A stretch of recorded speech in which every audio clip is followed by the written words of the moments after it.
3 simple rules that guarantee your home business success. The laptop glowed softly in the kitchen darkness, the only light still awake in a house that had finally gone quiet. She sat there, staring at the screen, fingers hovering over keys she couldn't quite bring herself to press. Another night, wondering if this was foolish, if wanting something beyond the beautiful chaos of motherhood made her selfish somehow, the coffee had gone cold again. It always did.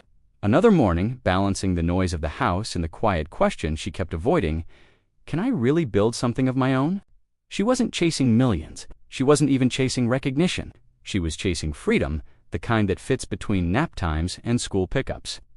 The kind that whispers you're still you when the world only sees mom. But every article she read made it sound so complicated. Business plans, market research, investment capital, words that felt like walls, not doorways. What she didn't know yet, what took her months to discover, was that the businesses that actually survived weren't built on complexity. They were built on 3 simple rules. Rules so obvious, they felt almost disappointing at first, until they changed everything. The first rule came to her not from a business book, but from the mess on her kitchen table. Crayon drawings mixed with grocery lists, permission slips tucked between recipe cards. Chaos, yes, but also something else. Evidence of life being lived in real time with real constraints. Rule number 1. Start with what already exists in your hands. She'd spent weeks searching for the perfect business idea, scrolling through courses and frameworks, waiting for inspiration to arrive like a delivery package. But the idea didn't come from outside.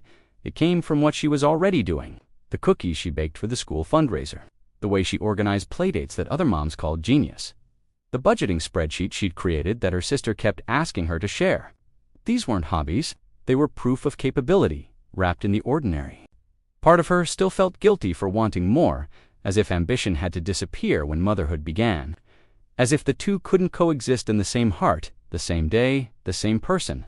But here's what the statistics reveal, and what she was slowly beginning to feel.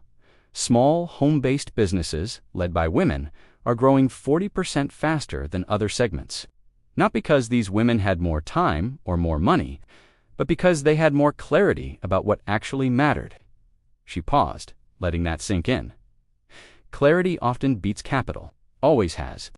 What would you have done in her place? Waited for permission? Waited for perfect timing? Or started with the imperfect truth of what you already knew how to do? She chose the third option, though it took her 3 false starts to get there. The breathing came easier after that decision, not because the path was suddenly clear, but because she'd stopped waiting for someone else to light it for her. Her workspace was still her kitchen counter. Her office hours were still stolen moments between carpools and bedtime stories. But something had shifted, not in her circumstances, but in how she saw them. Then came the second rule, and this one nearly broke her. Rule number 2. Protect your energy like it's your only currency, because it is. The mistake she made in those early weeks was trying to do everything, post on every platform, learn every skill, say yes to every opportunity that knocked, even when the knocking felt more like pounding. She thought hustle meant never stopping. She thought consistency meant never resting. She thought success required sacrificing the very things that made her want success in the first place: presence with her children, peace in her own mind, sleep that actually restored her. The morning she found herself crying over a forgotten lunchbox, she realized something had gone terribly wrong. This wasn't freedom. This was a new kind of prison, one she'd built herself, brick by exhausting brick. Maybe success just wasn't meant for someone like her. Maybe the gurus were right. You had to choose. Family or business, rest or results, sanity or success. But that's not what the data shows. And more importantly, that's not what sustainable businesses are actually built on. Research on entrepreneurial burnout reveals something crucial. Businesses that grow slowly and steadily outlast businesses that sprint. Not sometimes, almost always. The tortoise doesn't just win the hare, often doesn't finish at all. She had to learn to say no. Not to opportunity, but to opportunities that weren't hers. Not to growth, but to growth that required her to shrink as a person to achieve it. She started blocking out non-negotiables. School pickup wasn't, if I can make it. It was, this is when I'm not available. Evenings after 8 weren't for client emails. They were for being human, for being present, for being the mother she'd wanted to become when she started all of this. The guilt tried to creep back in. Every time she closed her laptop while there was still work undone, every time she chose sleep over strategy, every time she prioritized her daughter's bedtime story over her content calendar. Then came the doubt, the kind that whispers louder than failure. The voice that said she wasn't serious enough, committed enough, hungry enough to make this work. She almost gave up, almost closed the business before it really began, almost decided that wanting both motherhood and entrepreneurship, rest and ambition, was just too greedy, until one message changed everything. A customer she'd worked with sent her a note. Not about the product, about her, about how the clarity in her communication, the kindness in her approach, the obvious care in her work had made the customer feel seen, valued, understood. I chose to work with you specifically because you seemed like you had a life outside of your business, the message read, that made me trust you more, not less. She read it 3 times, then she cried again, but this time not from exhaustion, from relief. What if the boundaries weren't obstacles to her success? What if they were the foundation of it? She smiled, not because it was easy, but because it was finally hers, a business that fit her life instead of consuming it. Sometimes growth doesn't look like progress. Sometimes it looks like staying committed to your values, staying connected to why you started, staying human while building something that matters. The third rule took the longest to accept because it required the most vulnerability. Rule number 3, build in public, imperfectly, from day one. Everything in her resisted this. The need to have it all figured out first, the desire to launch with polish and perfection, the fear that showing her process would reveal her inexperience, her uncertainty, her very human limitations. But here's what she discovered, and what transformed everything. People don't connect with perfection. They connect with truth. The posts that got the most engagement weren't her most polished ones.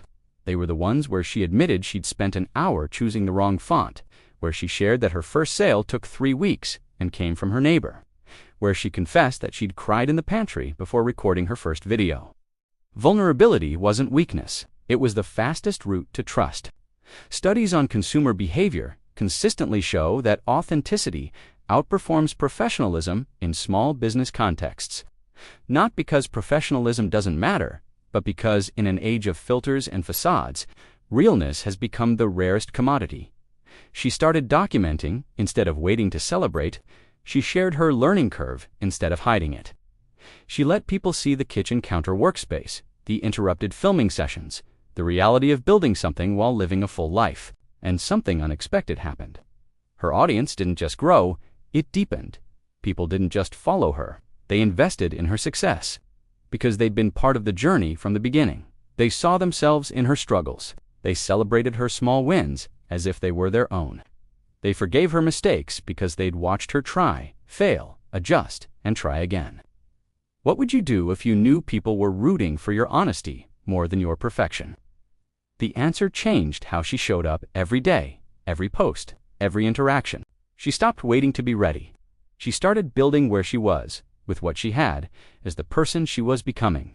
Her revenue didn't explode overnight. Her following didn't go viral. Her business didn't make the news or attract investors or win awards, but it survived. And then it grew, slowly, steadily, sustainably.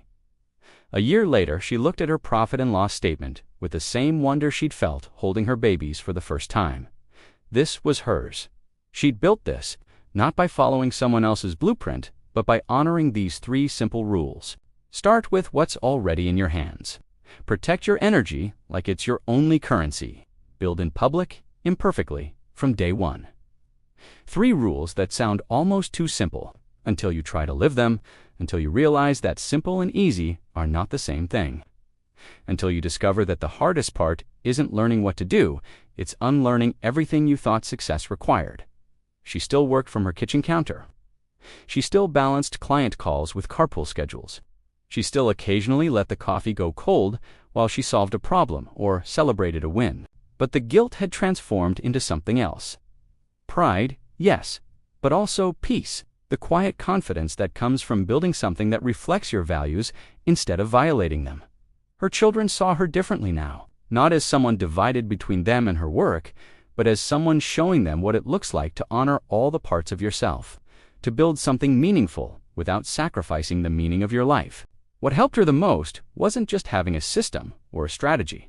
It was realizing she didn't need permission to start small. She didn't need a degree in business, or a pile of savings, or a detailed 5-year plan. She needed courage to begin, wisdom to protect what mattered, and honesty to build something real.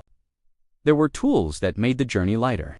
A simple project management app that kept her organized without overwhelming her. A microphone that made her videos sound professional, even when they were filmed between lunch and nap time. Resources that didn't promise overnight success, but offered practical support for the long game. She tested a few before finding what truly worked. Not because she had money to waste, but because she'd learned that the right tool at the right time isn't an expense, it's an investment in your own sustainability. This isn't a promotion, it's just the truth of her path. The small choices that added up to a different life. Sometimes she still wonders what would have happened if she'd never started. If she'd let the fear win. If she'd decided that wanting more made her ungrateful for what she already had. But then she remembers the moment it clicked. The morning she realized she wasn't choosing between being a good mother and being an entrepreneur. She was choosing to show her children that their mother was a whole person, with dreams that mattered, work that fulfilled her, and the courage to build something that honored all of it. The businesses that succeed aren't always the loudest, they're not always the fastest growing or the most funded or the most innovative. They're the ones built by people who understand that sustainability isn't just about profit margins. It's about building something you can maintain without destroying yourself in the process. The 3 rules aren't magic. They won't eliminate challenges or guarantee viral success or make the journey easy. But they will make it possible. And possible is where everything begins. When she poured her coffee the next morning, it was still hot, because this time she wasn't rushing. She was building. One imperfect, honest, energy-protected day at a time. Her story isn't special because she achieved something extraordinary. It's special because she achieved something sustainable. And in a world that celebrates burnout as dedication, sustainability is the most revolutionary choice you can make. Tell us what part of her story resonated with you most and where you're watching from. Your journey might just inspire the next one.